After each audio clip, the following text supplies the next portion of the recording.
adjourn.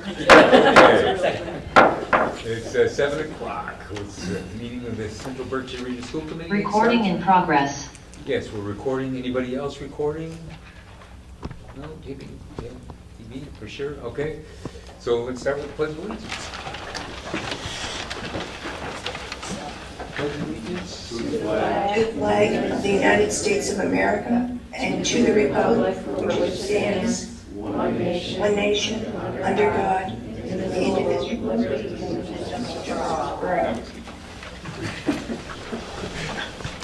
Okay. So, roll call, please. Mr. Albert? Here. Mr. Case? Here. Dr. Crefries? Here. Charlotte Crane? Here. Ms. DiTomaso? Here, Dr. Eberwein? Here. Mr. Emerson? Mr. Farella? Here. Dr. Julinas? Here. Mr. Locatell? Here. Ms. Latazori? Here. Ms. Lounsbury? Here. Mr. Stewart? Here. Sarah Tucker? Here. Mr. Peters? Here. We have a quorum. Okay, any response from the audience? Seeing none, hearing none, all right.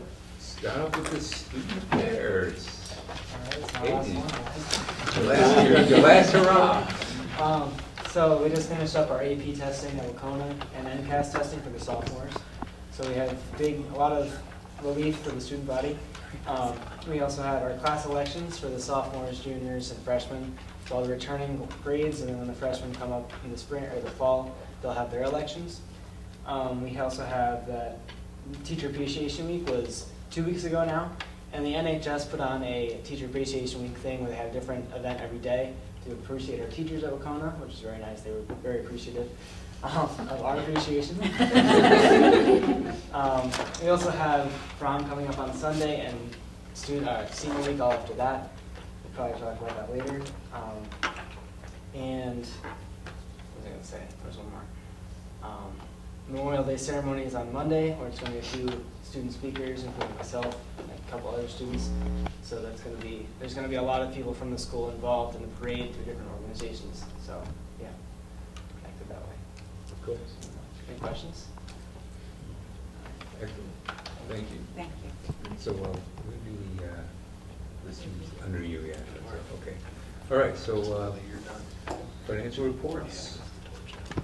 We had several warrants that were previously signed.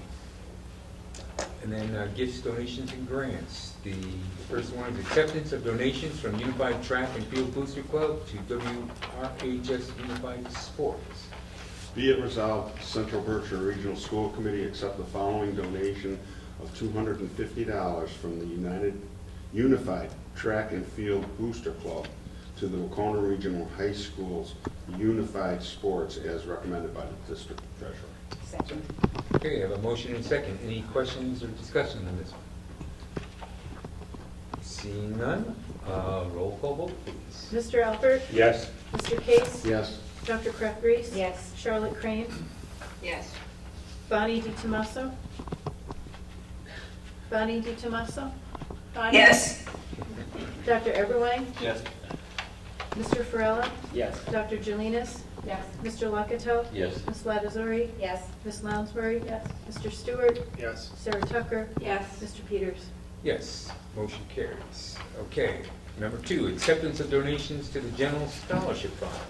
Be it resolved that the Central Berkshire Regional School Committee accept the following donations to the General Scholarship Fund as recommended by the District Treasurer.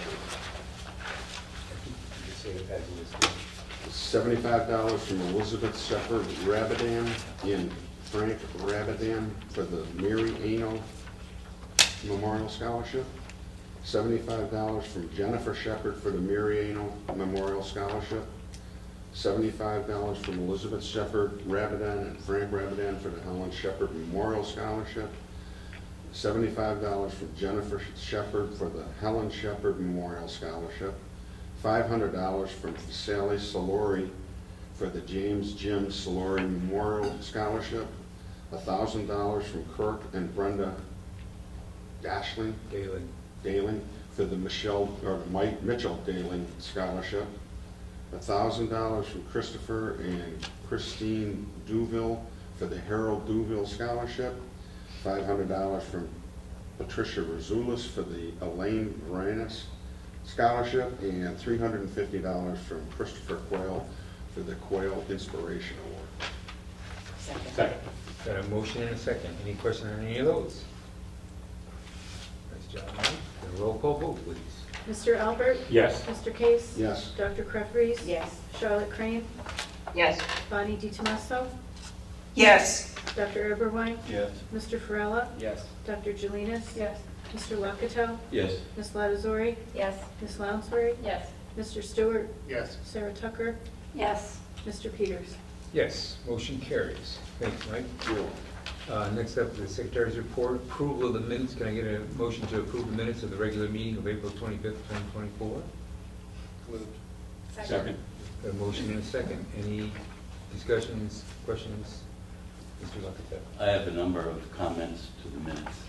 If you look under the personnel report, or personnel subcommittee report, it says after the budget is approved, any changes to staffing goes to the policy subcommittee and then is voted on by the school committee. And that's incorrect, and I'd like to change that. And I don't think that's what was said. I'd like to change that to after the budget is adopted by district policy, any changes to staffing must be approved by the school committee. That would be number one. Okay. And later, just before the vote, it says, it's talking about the pilot program, and it says the students would be with their peers for three periods of the day. I'm not sure whether that Mike used the word peers or not, but that's not clear to me whether it's all 10th graders or whether it's students in the program. I think it's students in the program. So I would replace with their peers for the 3 periods of the day. I would replace that with the students would be in the program for 3 periods of the day. And finally, in the last sentence under remarks, it says, commented on the facilities and so glad that we have the best for what the students and community need. And what I believe I said was he commented he was glad we built best facilities for the students and community that we could afford. Okay, is that your changes? Can I get a motion to accept those, to accept those minutes as amended? So moved. Any questions or comments on that? Or Yeah. the second bullet point that you wrote up about the peers, is that accurate? That's correct, yes. Okay. Okay, any other discussion? All right, so roll call vote, please. Mr. Albert? Yes. Mr. Case? Yes. Dr. Crefries? Yes. Charlotte Crane? Yes. Bonnie DiTomaso? Yes. Dr. Eberwein? Yes. Mr. Farella? Yes. Dr. Jelinas? Yes. Mr. Luckatow? Yes. Ms. Latazori? Yes. Ms. Lounsbury? Yes. Mr. Stewart? Yes. Sarah Tucker? Yes. Mr. Peters? Yes, motion carries. Okay, next up is the superintendent's report. Okay, so first and foremost, I want to extend a heartfelt thank you to our student representatives from this past year. Olivia isn't here, Aiden, is that Yeah, correct? she couldn't make it. Olivia couldn't make it, and Olivia is off to UMass Boston, and Aiden is off to Middlebury College. They are both very, very busy high school students, soon-to-be college students. We're super proud of them. They're both involved in so many different things.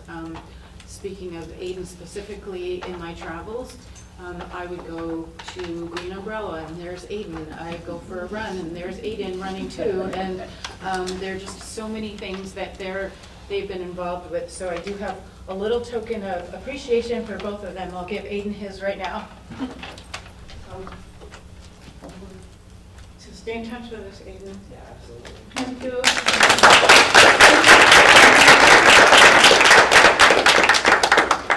I also wanted to introduce our new high school representatives for next year.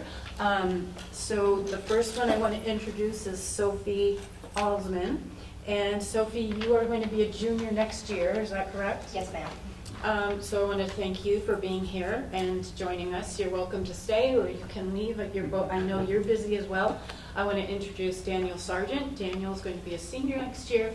They're both excited and committed to this new responsibility. Do either of you want to say anything to us about it, or just you can hang out with us for a little while, or you have choice? But I did want to acknowledge that we're very appreciative that you've stepped up to this responsibility. Well, thank you for having us. It's an absolute honor to be here. Thank you. Yes, thank you for giving us the opportunity to participate in this. Well, it's our pleasure. Yeah. So stay in touch with us. If you have any questions, you can always email me. You can always email my executive admin assistant, Ms. Beth O'Connor, Greg Bueno. All of us, we're resources for you. So feel free to do that as well. We want your voice. Your voice is super important, so please know that. The second person I want to introduce is somebody we know. This person is going to be the interim principal for the year for Craneville Schools. She has stepped up. I know her well. She has been an elementary school teacher. She's been an interim principal for Hoosick. She's been a math teacher at Nessacus in grade 6. And she's been a fabulous assistant principal of teaching and learning for Craneville School.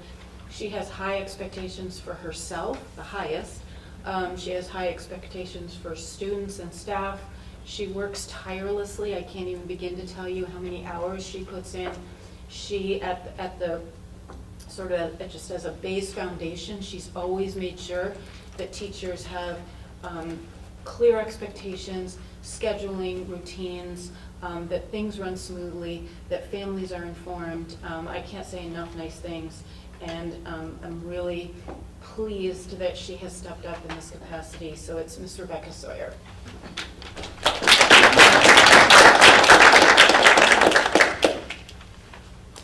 Okay.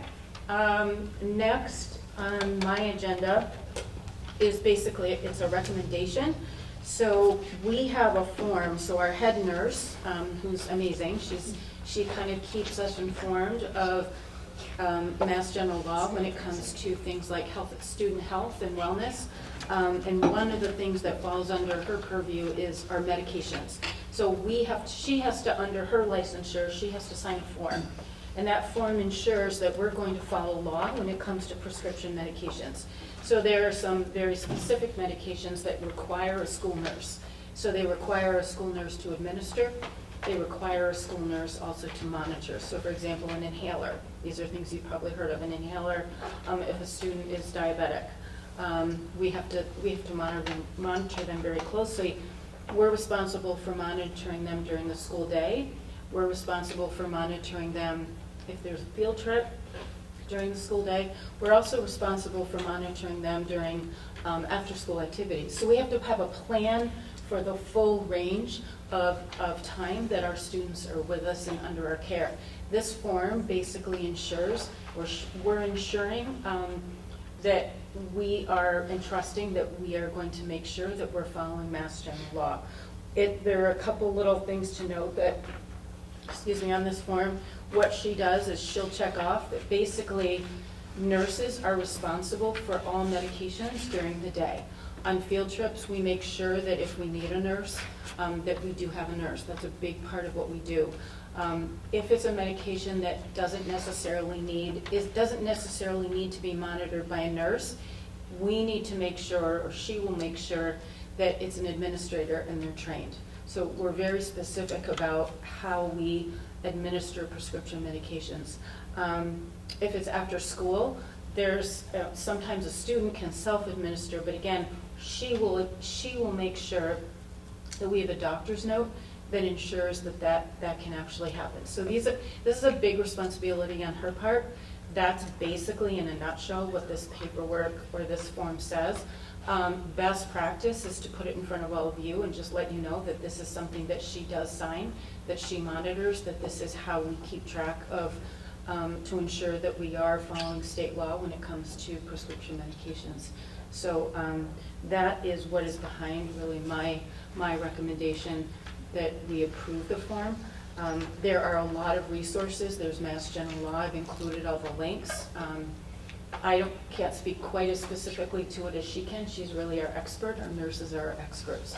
But I wanted you to be aware that that's what this is, and this is what we sign off on.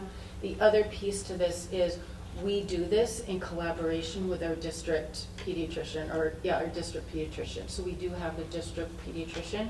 We do this in collaboration with Dr. Dalton. So can, do you want to read the motion? Be it resolved that the Central Berkshire Regional School Committee approves the MCSR application as presented. Okay. Second. Motion and a second. Any questions or discussions on this? Seeing none, hearing none. Roll call vote. Mr. Albert? Yes. Mr. Case? Yes. Dr. Crefries? Yes. Charlotte Crane? Yes. Bonnie DiTomaso? Yes. Dr. Eberwein? Yes. Mr. Farella? Yes. Dr. Julinas? Yes. Mr. Locatell? Yes. Ms. Latazori? Yes. Ms. Lounsbury? Yes. Mr. Stewart? Yes. Sarah Tucker? Yes. Mr. Peters? Yes, motion carries. So that kind of wraps, up my superintendent report. Okay, moving on to the communications. Sophie, I know you said you had a test. If you need to go, you can go. It's up to you. Don't feel bad if I go. Okay. It's, you know. I'm going Okay. to go for right now, thank you. All right, so on my agenda is basically annual town meetings update, which I happen to be in Italy for most of those meetings, so I'm going to Leslie want to update you on that. Just a little update on the budget. So the budget has passed. I would say it was unanimous in most towns. The one town it wasn't unanimous was Hinsdale. I believe the vote was 27-15, but it did pass. In terms of, we have one more meeting for budget, and that's Peru, and that's on the 1st. Does anyone have questions about budget? There were very few, to be honest with you, there were very few questions about budget. When I do present budget to towns, a lot of them are more interested in hearing about some district highlights, like some of the things we're working on, and what are some of the things we're doing, and how we're providing instruction, and what it looks like, how we're supporting students. And sometimes they want to know not just how we're supporting students instructionally, but also in social emotional learning ways. They want to know extracurricular activities. I've shared with them a little bit about the Apollonian Players, other opportunities such as field trips that we make sure we bring our students on. So there's a wide range of things that they're interested in knowing what school looks like now for students and what focus areas are. So I did share with them a little bit about the great work that our assistant superintendent is doing, facilitating a new reading program, and they were very interested in hearing about that. So, like I said, there wasn't a lot of.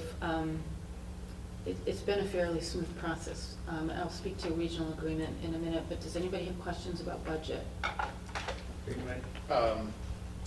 So as town moderator for Hinsdale, it was not the easiest meeting for several reasons. Hinsdale, their select board and finance committee recommended rejecting the budget. I had made clear to them that 5 of 7 towns had already passed it, so therefore Hinsdale was required to fund the budget. We went through several processes there. And again, just like last year, their main concern was the assessment budget, vocational and capital. They didn't object to, so we divided the question so that they could vote specifically on the assessment portion. And that's what almost failed. There were several people that really just weren't happy with it. And I think as we look forward to the next budget cycle, that we engage the towns early, we find out kind of where they stand and how much costs are going up, keeping in mind the District 1 meeting with the local legislators that revenues are down in the state, even though there's a substantial rainy day fund. So as we move forward in the next budget, I think we should really try and engage the towns and dial in the budgets as much as we can. And hopefully they'll like what we have to put forward. Somebody else? In terms of the regional agreement, we started in Cummington. Cummington requested that they wanted more time to look at it, and really, if you think about it, they were seeing this for the first time that evening. The townspeople were, the select board was not. So they did want more time. It did bring up some past feelings about the school closure.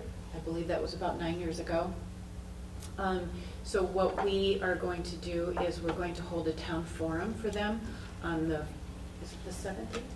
14th? On the 14th, where Greg and I are going to go to the town. We'll have, like I said, we'll have a forum.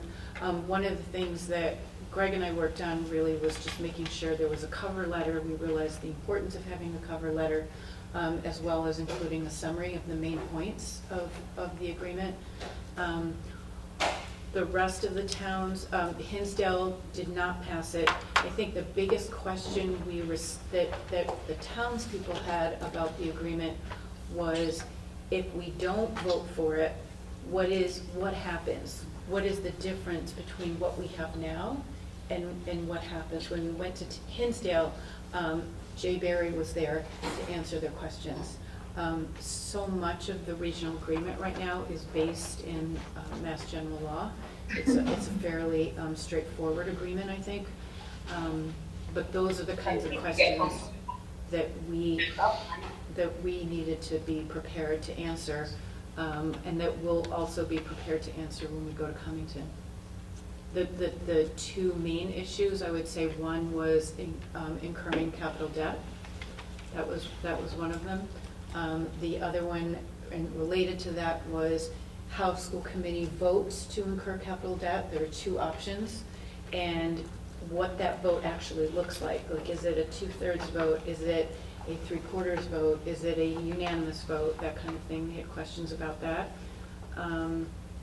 The other question, I think the other question again came from Cummington, which is what happens when a district wants to withdraw from, or when a town wants to withdraw from a district or enter. So the question of OPEB came up, which it was an ongoing topic, I think, when the elementary school in Cummington was closed. So right now, we do need checking, just verifying with legal counsel, we need 6 out of the 7 to pass. We'll go to Peru, so we have a vote that would, if Peru passes, that would be 5 or 6. No, I'm sorry, 5. And then we will go back to Cummington. If Cummington passes, it will be 6. So we have one that definitively did not. Leslie, will Jay be there for Cummington's discussion? He can't be there for Cummington. I asked him if he could be there, and he couldn't be there for Cummington. So remotely, will he be? I think he couldn't either, and we asked him, and he couldn't. The only one he could be there for was Hinsdale. That was good that he was there. Good. So they're in a forum, they have a special town meeting plan? So they told us, I was surprised, they asked us if, at the end of the discussion, they asked me their timeline, or our timeline, and they asked if they could put off their vote till specifically, they said the end of June. And they said very typically they do have a town meeting, a special town meeting scheduled for the end of June. I didn't ask why, but I said yes, that was fine. And that we would, in between now and the end of June, we would schedule a forum for them. Good. The only thing I wanted to add is, in the other towns, they were very receptive to the regional agreement. They were. With very few questions. There were some legitimate questions, but they were very receptive. Hopefully that holds true for Peru and Cummington moving forward. But I'll continue to keep you posted. I'll write, you'll get, as the votes come in, the last one for budget, regional agreement, I'll send everybody emails as those happen, or as they conclude. Dave? I want to thank you first for bringing in Jay Berry. I think it was really helpful, especially with me being in the position of town moderator there. It was really helpful to have him there to answer questions specifically on the regional agreement. And also, as you know, I've been advocating for a public forum to sell this document to the community, and I'm glad to see that Cummington is doing this on their own. The issue with Hinsdale specifically is about 16D or 16N, a town-by-town vote versus a popular vote. Specifically, they had asked for a unanimous vote of the school committee to change from what would be the default method of town-by-town vote. They didn't feel like a 2/3 vote was sufficient enough to prevent the school committee from going out there and moving the goalposts or changing how things are done kind of on the fly like that. So after they voted it down, you know, we've been telling the towns for, 2 years now, 6 of 7 towns, is 3/4 to ratify. The Regional Agreement Ad Hoc Committee has worked with that understanding. Our consultant has worked with that understanding. We've told the towns that. We've told the towns at town meeting that. I was a little surprised to see the email from Leslie saying that they were going to go back to DESI, or Jay was going to go back to DESI, to see if if you do the math, 3/4 of 7 is 5.25 towns, and to see if we could round down in order to pass the regional agreement. And we've never been able to do that in any of the parliamentary procedures we use. If you do the math the other way, 5/7 is 71.4%. Clearly not 75%. You can't just meet the threshold, you have to exceed it. So to go back to DESI to see if we could pass this, in effect, do exactly what Hinsdale was worried about us doing. Like, we pretty much just proved their point, that given the opportunity, we're gonna try and push something through. And they really didn't trust the district on a 2/3 vote of the school committee, that it was sufficient for us to prevent us from changing the voting methods. They wanted that 3/4. So the Hinsdale Select Board had recommended voting it down specifically for that reason, specifically because they do not trust us. And so for 2 years, saying 6 or 7 towns to ratify, but then within 2 hours of the vote, we get an email that says that we're going to try and round down the number of towns to 5 of 7 in order to get this passed.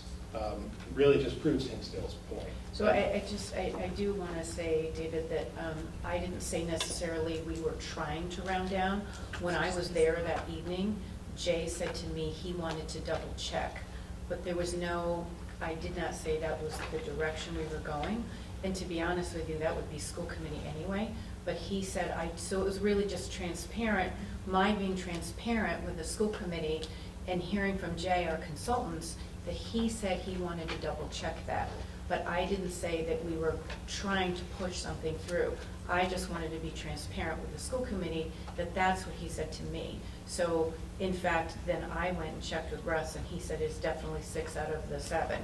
So I do want to be clear about that. You know, again, it is the 6 out of 7. But because he mentioned that to me that night, that he was double checking with DESI, I wanted to be sure all the school committee members knew that that's what he had said to me. But I don't think there was any intention on my part, for sure. Anyone else's that I don't think that was an intention on Jay's part. I didn't hear that at all, that they were trying to push something through. And that actually didn't come through during the Hinsdale town meeting either. So what came through was that they wanted a unanimous vote and that the agreement said 2/3. I think they were clear they wanted a unanimous vote. and it did, and the agreement said 2/3. Right, and they were also clear, was because they didn't trust that we wouldn't just change the process to push through what we wanted. I don't think we can, I think it's in Mass Gen, 2/3 is in Mass General Law. Right. We can't change it, it is Mass General Law. So basically what's in our agreement, which unfortunately didn't really come out at that meeting, is in the absence of their not signing it, they can still not sign it. Right. We would still follow Mass General Law. The difference in the agreement is there's the default clause. So the default says, we will try to go town by town. By default, we'll go town by town, which we did when we moved forward with the tracker component of it. But in the absence of signing it, it's still 2/3, because that's in Mass General Law. And I did check this with legal counsel, just to make sure. I guess the part that I'm kind of struggling with a little bit here is that we have a consultant that we hired,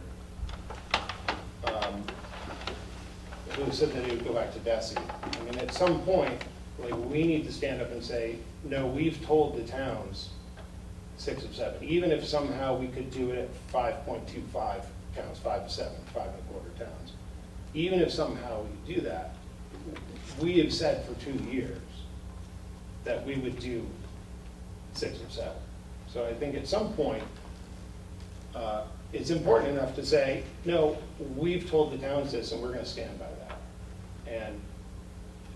And I just didn't see that come through in your email that Barry was going to go back, or Jay was going to go back and see. My email was only intended to keep everyone informed. Basically, we have to follow Mass General Law. So I just want to be clear about what my email was, keeping you informed. I don't think that what he told me was just, he said, we need to double check. And I said, he's our consultant. So I said, and I'm just keeping you informed. There was, again, never any intention that we would do anything that would look differently. So I think if I could just, so if Cummington votes this down, I would suggest we immediately start the process for a home rule petition. Oh, no. And, So, hold you have a comment there? No, Well, you know what? go ahead. Bonnie has her hand up. We've got enough. Okay. Go ahead, Bonnie. Hi, so I just wanted to update the committee that I have been in contact with the other regional agreement committee member, Kathy Boucher, who will not be at the Peru meeting, but has given me her feedback, which I will share. Given the opportunity at the annual meeting, they have never refused to let me speak. So I will be there to support the regional agreement, with the talking points. And although we usually have a low attendance, the people who usually attend I am very familiar with, and hopefully will be able to address any of their concerns. I anticipate there will be a question about the capital expenditure. 16D versus 16N, the town by town or the popular vote. And I was a little taken back by the Berkshire Eagle article today, which I think had some inaccuracies, but I have a packet of information that I've reviewed with my husband, and he thinks that I'll make a good point. So I will be bringing that to the Peru annual meeting so that we have good representation, and hopefully we'll get this over the goal line. Thank you. Thanks, Bonnie. Okay, Can I make a comment? go ahead, Dick. So the rounding issue should never come up. That's absolutely ludicrous. In fact, I emailed Leslie, kind of the gut reaction that I had just now. I mean, this is ridiculous. There's so many things that are affected by that same policy. Even, I think the home rule petition is, that implies that everybody's in favor of something. Everybody's not in favor of something. just because we haven't voiced an opinion, I mean, there's been no motion on the floor. Oh, we haven't argued anything. However, if something were to come, there would be people on this committee that wouldn't go along with what Hinsdale is requesting. And I know there are certain towns that probably wouldn't go along with it either. So, I hate to use the word ludicrous, but home rule is ludicrous for a variety of reasons as well. I think, you know what, I'm pretty confident that we're going to pass this at Peru and Cummington because it should not be controversial. You know, Hinsdale made it controversial because they're holding a grudge and they feel like they want unanimous. They can't get what they want because of state law. They're just keeping that grudge going. I think when the group that was there when we go to the high school, when they retire or leave, we won't be hearing about it anymore. But we've just got to get through these two towns. If they approve it, we're good, we're golden. And I think that's going to happen. And we can cross that other bridge when we get there. May I just add a compliment? Yeah.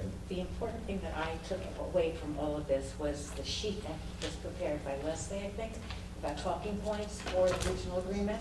Jay. You and. Jay and. Okay. I think your name was on it and Leslie's Yes, name was that's on right. it. I went and brought it to Bill Aliberti and Beckett, and we talked about it. And I think that was extremely helpful to have that sheet available with all those points to see that this was really not such a big deal.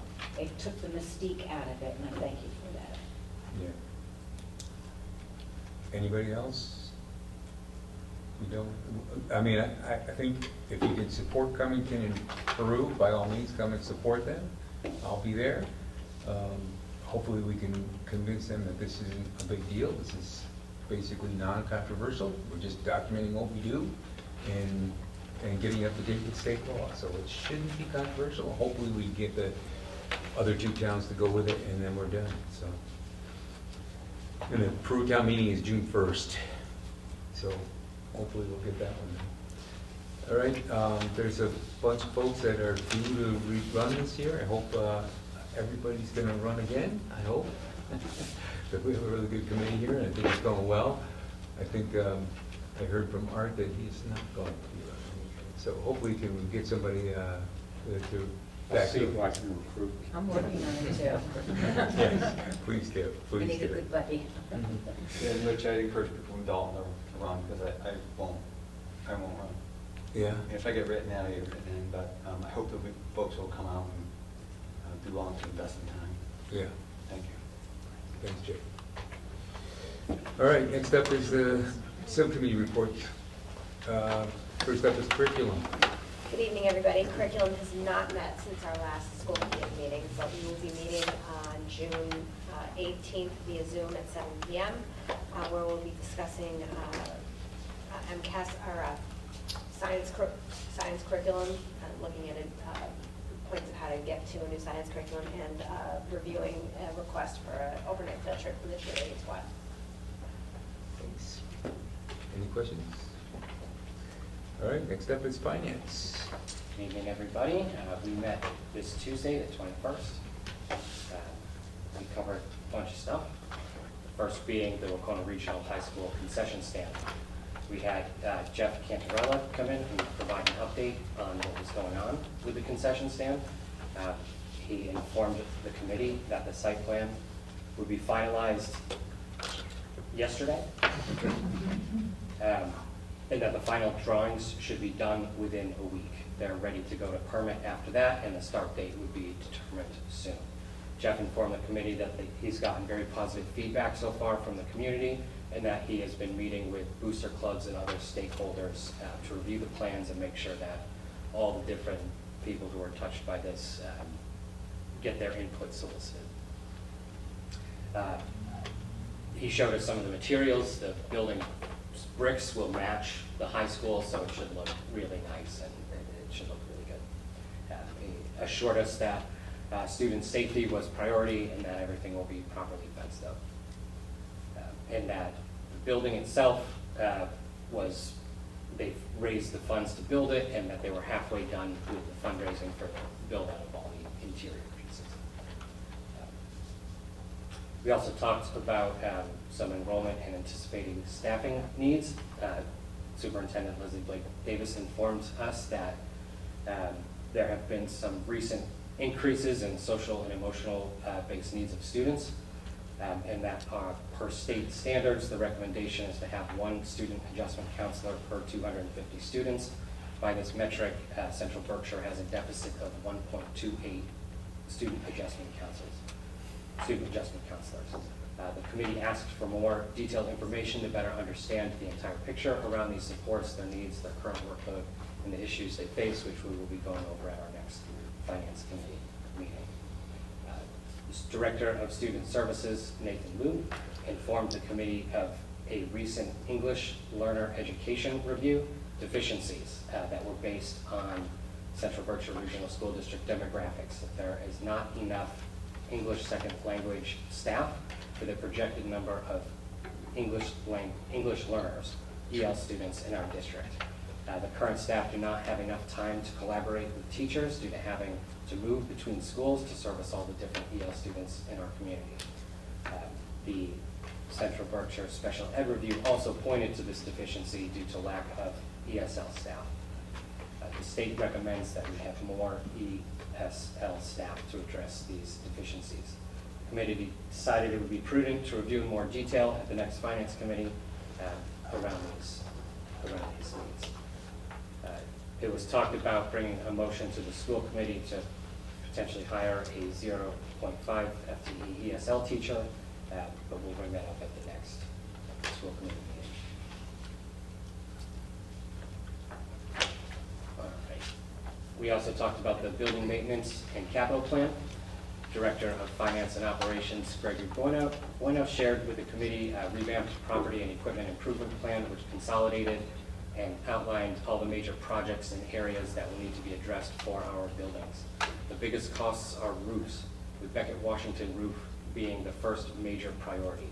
There's been many issues with this roof, but due to its age, it's unfortunately ineligible for MSBA grants at this time.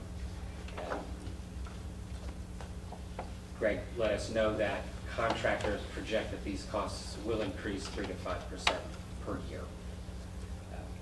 So as a committee, we propose that more information needs to be provided in this report, as well as the dates of when these items were all last updated, and then what their typical replacement cycle is.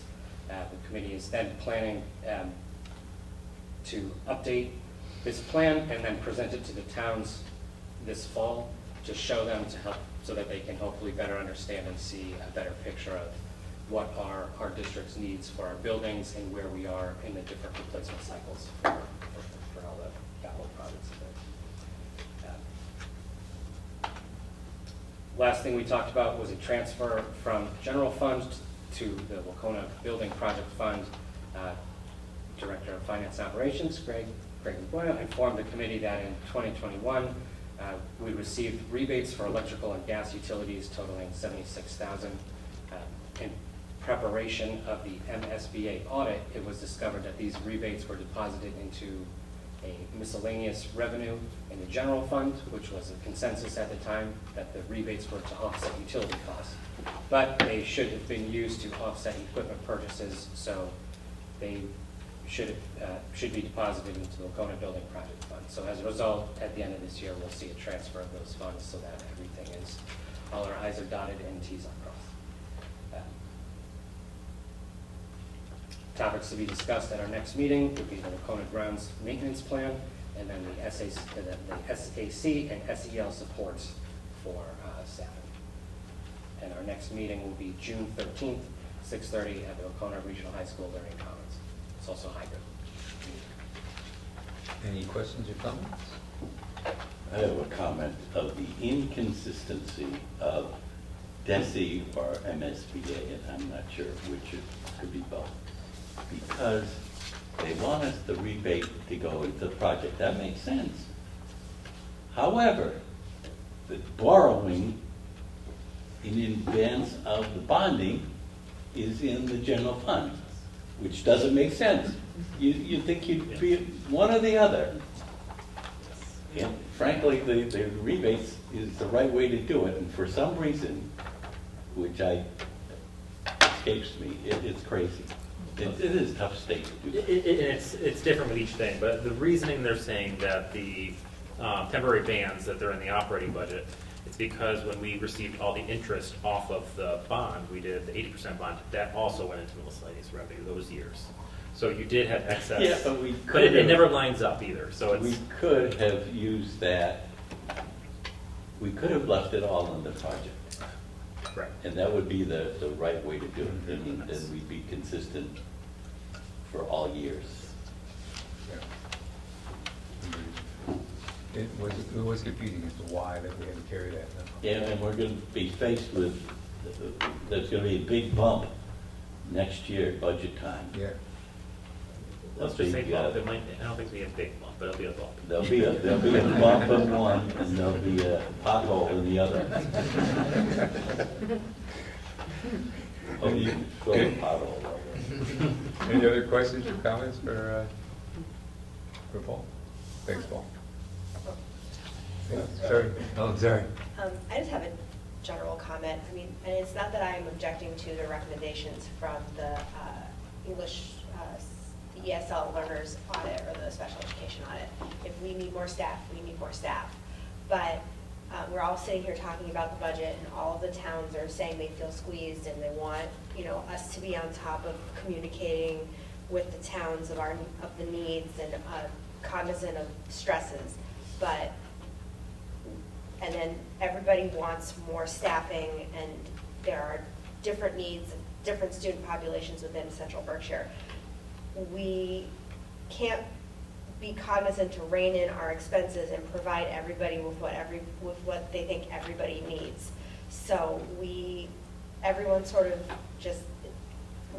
feeling squeezed, but we can't have everything at the same time. So we all need to sort of like level set our expectations, towns included, DESE included, recommendations included, and we're all just doing the best we can out here in a very rural district where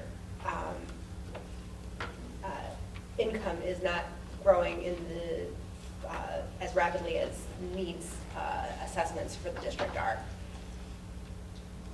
I guess it's a good thing that we're relayed. We can still support some of the needs that we have. For sure. Thanks. Anything else?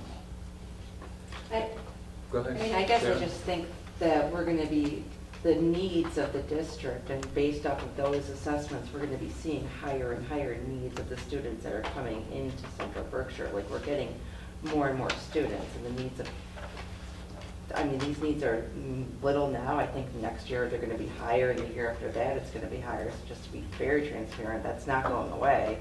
And the towns we're going to have to figure out a way to balance those needs, because, these students will need to have the teachers and the services. I just hear all the time, it's like, oh, we need to be, and everybody wants everyone to be paid what they think the staff is worth, and the staff is worth a lot. But at the same time, they're like, oh, please keep our costs down.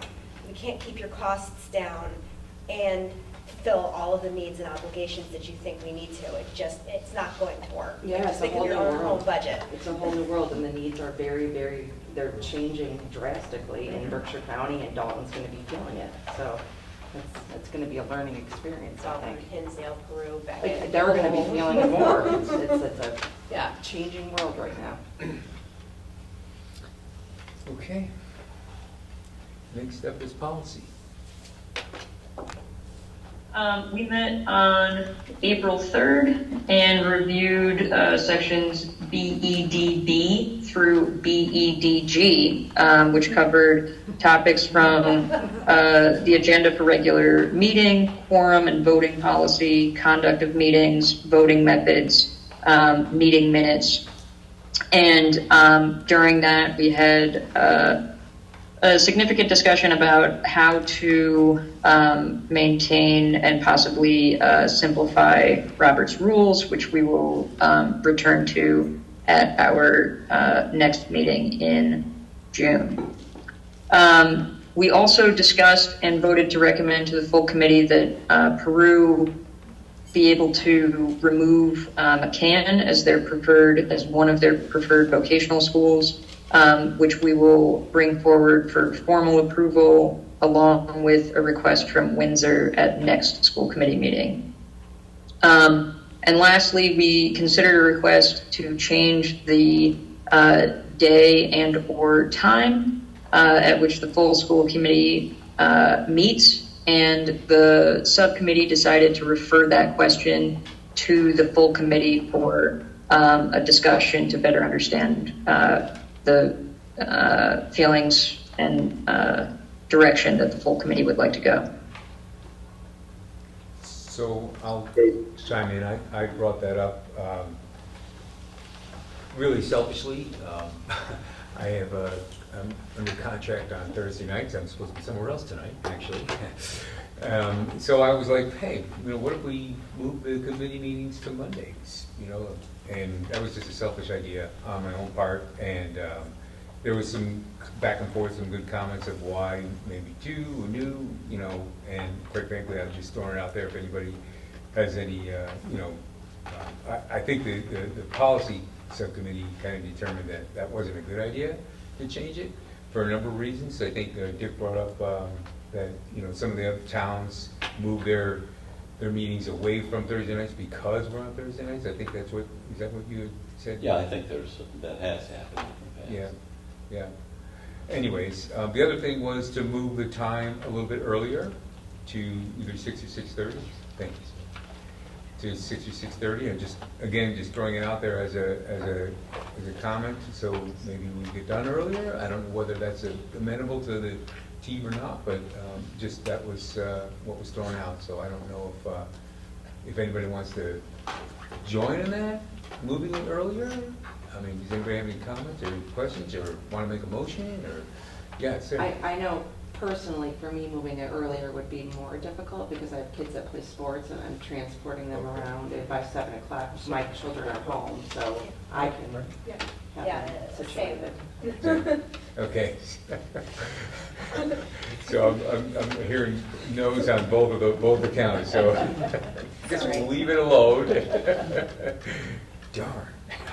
No, go ahead, Liz. Would this be something that would be better considered after the next start of having a new chair? So we would say we have a renewed chair, sorry, not to say that we're gonna oust you or anything. Yeah. But discussion of, 6 months down the road, we can think, okay, 6:30 might be workable because everyone's adjusted their schedule as opposed to changing next meeting to 6:30. Yeah. No, that's a good point. That's when we do the reorganization. So that's probably a good time to bring it up.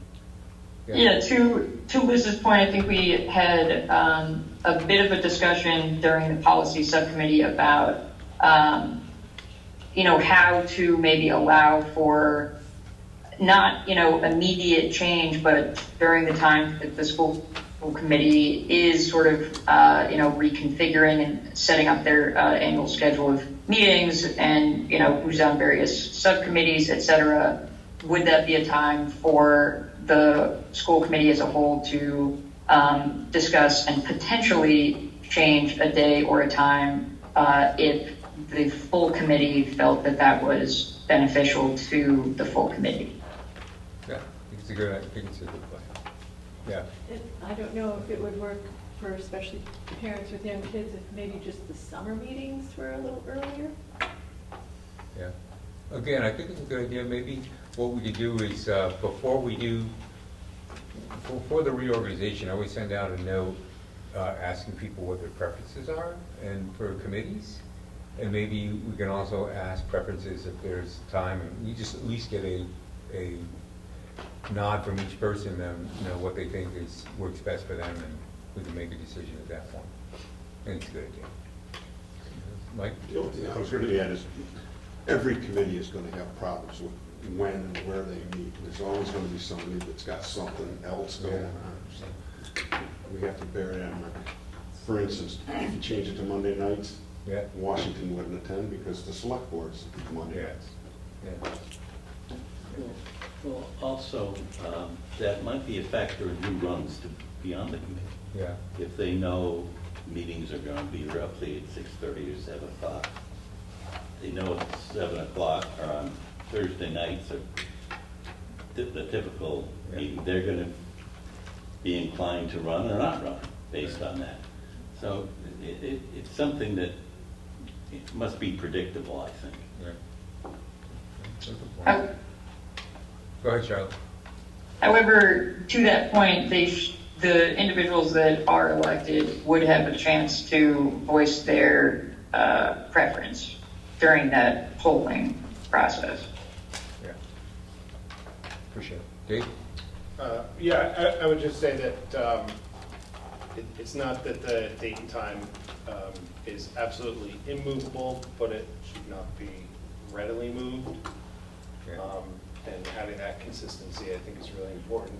The other point, and Mike and Leslie can correct me if I'm wrong here, but starting earlier would theoretically mean we end earlier, and ending earlier is easier on them, and probably us too, for getting up and starting our day all over the next day. So maybe part of this discussion too could be, since we have a 3-hour window in our bylaws, maybe we dial that back a half hour or something and have shorter meetings, if we're not going to move the start time earlier. Just something for consideration going forward. You could add that to the questionnaire that was sent out. Anything else? Charlotte, you're up still? That's all that I have. Okay. Next up is personnel. I have no report. How about safety and wellness? Safety and Wellness met on May 2nd, where we discussed the third quarter bullying and discipline infractions report with Leslie. She reported that the new digital bullying reporting form that's on Droplet is accessible from the district website, and she said she would confirm if it's available for each school's websites. With this new form, the district has received an increased number of bullying reports, and this is possibly due to the simplicity that it offers, including students being able to more easily report. She did remind all the members that were at the meeting that investigation of the investigation procedure, and that all families that are involved are informed of the investigation, of the results, and implementation of safety plans. The numbers she gave us were that between December and May, there had been 14 allegations of bullying, with 4 more that were in progress for investigation.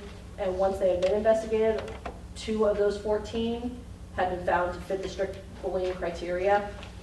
And the final report she'll give at the end of summer, when all the information has been sent to the state. We also had a couple of members that mentioned that the new form online is very intuitive, and that they felt easily heard and felt that the administration responded to when they had brought up instances of bullying in their own experience with their own students. Secondly, we had a discussion with Allie Borowski, who is the district athletic director, and with Kelly Jean Gallagher, who's the head nurse, about the training and hiring process for team coaches in the district.